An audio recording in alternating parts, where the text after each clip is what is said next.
Hello, everybody, and welcome back to Cap at Home. Thank you for joining us. This is Miss Rachel, and we are about to get started drawing our funky repeat patterns. So I wanted to give you a little information before we get started. Our repeat patterns actually have a kind of technical name called tessellations. And what that means is just a polygon that is repeated but never overlaps. They fit together like puzzle pieces. So here's my example here, and this is my stencil, which we'll be making. And you'll see when I line it up here, like that's the shape that I've drawn in order to get this repeat pattern. Then I just move it over, trace it again. And I've added some drawings inside of my drawings to give it just a more interesting look. So we have an artist I was introduced to as a child. MC Escher is really popular for these, and I just wanted to show you a couple examples of how he does his work.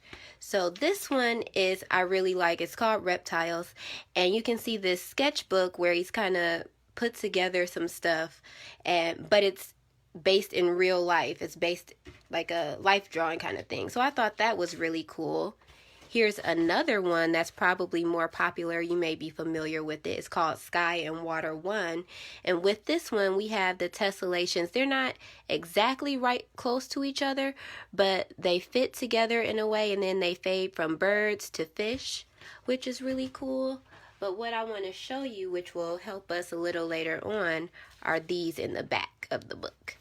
Now, these birds fit together in the way that I was telling you. It's a polygon and they fit together, but what's important here is you can see the grid that was used. So there's probably a rectangle that he started off with and then developed his design based on that. And I have another example with these men, which I think is really cool, and you can see the grid in here is a triangle. So you can use different flat-sided shapes to do this. And I will show you how to get started. First things first, we're going to need some supplies. So we're making this out of cardstock paper, which is just like a heavy paper. You can use index cards if you have them. If you don't, then you can do one of my favorite things and just recycle something. So you can use like a box that a pot pie came in. I have a butter thing or garlic toast, whatever you have. So I'm going to use the Texas toast piece because the cardstock should be heavy, but I like the packaging because it's a little heavier than my index cards. And if you don't have any of this, you can do this with paper. It just makes it a little easier to trace if you use something heavier, but if you don't have this, don't let that discourage you from participating because you can use paper. So we are going to use our Texas Toast box or index card. I'm going to use scissors, tape. I have pencils and erasers because my pencils don't have erasers, so I have a separate eraser. And I'm also using a ruler. So let's get this stuff out the way and get started. We're going to start with our cardboard. I'm going to flip this over so that packaging isn't distracting. And I'm going to show you how to measure this to get your 3" by 3" square. So I cut this from the box on the folded edges, the seams of the box. So I know it's not perfectly straight, but it's pretty good. So I'm going to line my ruler up with this corner here, and I'm lining up the beginning of the ruler, and I'm just going to mark right here next to the 3 where it says 3 inches. And then I'm going to take it to the top and do the same, 3 inches. And then I'm going to do the same thing on these sides. So I'm lining up the 3 inches mark with the corner here, and I'm going to make a mark. So this area down here is 3 inches. I'm going to do the same on this side. So if you've done any geometry, you know that the space between 2 points is a line. So I just made my points and I'm lining them up, and now I'm going to draw my line. That way I know it's kind of straight, but our square shape does not need to be perfect. But I just wanted to show you how to measure that out so you get some new knowledge here to use. Now I'm going to find my scissors and I'm going to cut out this square. So now you kind of have it prepped. If you wanted to, you can make a couple more boxes so that you can do more than one of these without starting at the beginning. But I'm just going to cut this out so we can move on to the next step. So in the examples I showed you, MC Escher used different shapes. We're starting out with a square because that's really, really easy to get started with. But hopefully you get into this. You love it so much that you learn how to use other shapes to do this. Okay, so here is my example. And you'll notice that I have letters here, and those are just to help me remember which sides go where. So the first step we're going to do is draw our A line. And that just means we're going to draw a line from this corner to this corner. Not a straight line, because then it wouldn't be anything. But you're going to draw a line. I'll do something just kind of basic. And you're going to come down into your shape. And your line can be geometric like mine with straight lines, or it can be curvy like my other example. And now I'm going to label this space A, and then right under it I'm going to label that A. That way when I cut this area off, I remember which side goes where, and that's going to make sense a little bit later. So now you're going to do the same thing on one of these sides. You're not going to do it on the bottom because we need this space on the bottom later on, because here I have my A and then I have another A down here, so I'm going to cut this off and add it to the bottom. But right now I need to do my B sides. So for B, I'm going to do the same thing that I did with A, draw a line from one corner to the other corner, and I'm just going to bring it in so there's an indentation. And I don't know what I'm going to do for this line. I'm just kind of making this up as I go right now. But I'm doing straighter lines. Earlier I did curvy lines. If you have troubles with cutting, then I would suggest doing straighter.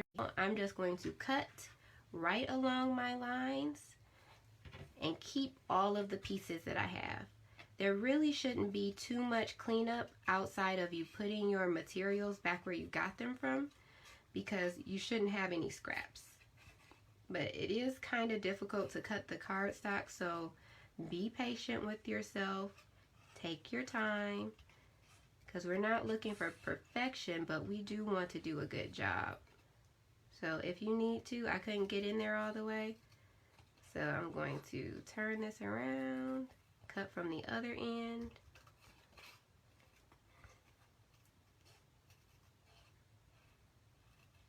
So like I said, just take your time and be patient. We're not in a rush.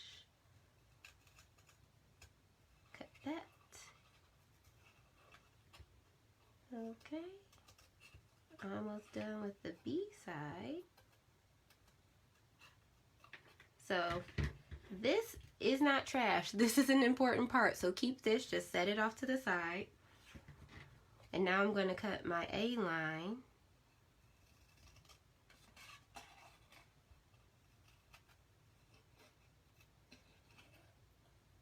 So you want to pay attention to what kind of line that you've drawn, because if you have a hard time cutting, then you don't want to do anything that's too intricate and detailed, because you have to cut that out. So I would suggest starting off with something kind of geometric like what I'm doing. It has straight lines and kind of wide spaces. So I'm not doing a whole lot of cutting. That's difficult. I just have to make sure I cut on my line. Okay. Again, this is not trash. You need this piece. So we're going to set up our cardboard template that we cut from, and the A piece is going to slide right down and go directly across from it. The reason I had you draw from corner to corner is so that you can align this without any problems. We made a 3x3 square, so you know that when you align it at the corners, it will be directly across from where we cut it, which is very important. If you didn't work directly from the corners, then you might have some trouble aligning it.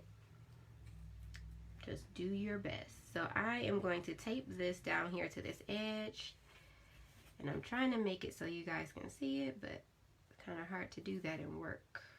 So I'm going to tape this here. And I'm going to tape on the front and the back just to kind of reinforce it and keep it together. You don't have to do that if you feel like you don't need to, but I think it helps. So I am just adding tape to the front and the back. And then I'm going to trim this excess tape off. That is trash. So you can throw that away right now, in fact. Don't wait. Do it now. Clean up while you go so you don't have a big mess at the end. So just trimming the tape off. And it might be hard to see as it is clear tape.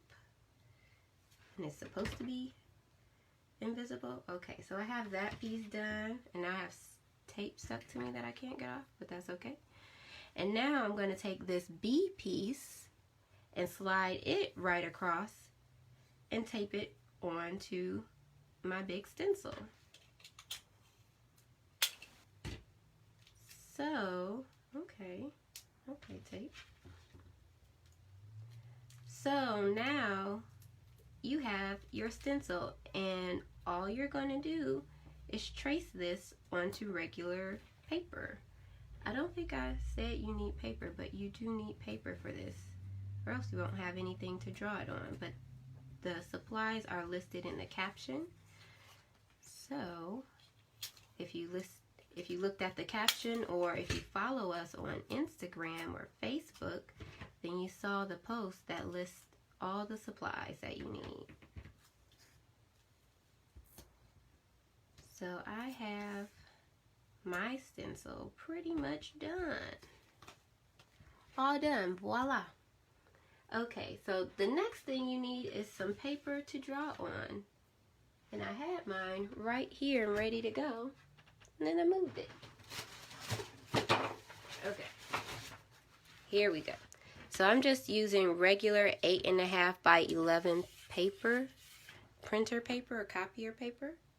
If you have bigger paper, then you can have more of a pattern going on because you have more space to fill up. But I am going to start, you can start anywhere. It doesn't have to be straight when you put this down on your paper. You can do this however you want. So I'm going to tilt it a little bit and hold it in place. One thing that also helps is to kind of tape it down to the paper as you're tracing this. But sometimes paper kind of sticks, or the paper might rip. So I'm just going to kind of make this a little less sticky. Add some fibers from my sweater here so that it sticks a little bit, but I can pull it off too without ripping the paper. So I'm going to roll that up, stick it on the back of my stencil, and put that there because I have a lot of stuff to trace. So I'm going to use the help I can get. That tape is going to help me keep this in place. So now I'm just tracing my shape. I'm taking my time and going around the whole shape. And once I get done, I'm going to move this over and align one of the edges that I've traced to continue my repeat pattern. And I will show you what I mean in a little bit when I get to that point. So, and notice that I'm not trying to do this all in one single stroke. If I have to start one way and then come back and kind of meet myself at that point, that's fine. Make sure you are in a comfortable position so you can do this. Mine is a little weird because I'm trying to not have my head in this camera but still be able to draw. It's a little difficult. Okay, so now we have our shape.